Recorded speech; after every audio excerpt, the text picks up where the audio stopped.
Not a long time ago, a very extraordinary ice was invented.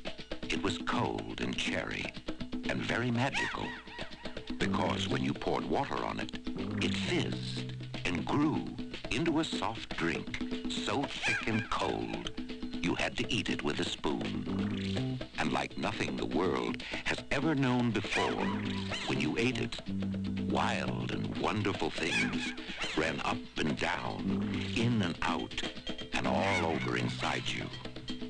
And that's why today, in honor of that very extraordinary experience, we call this soft drink you eat with a spoon, Chills and Thrills.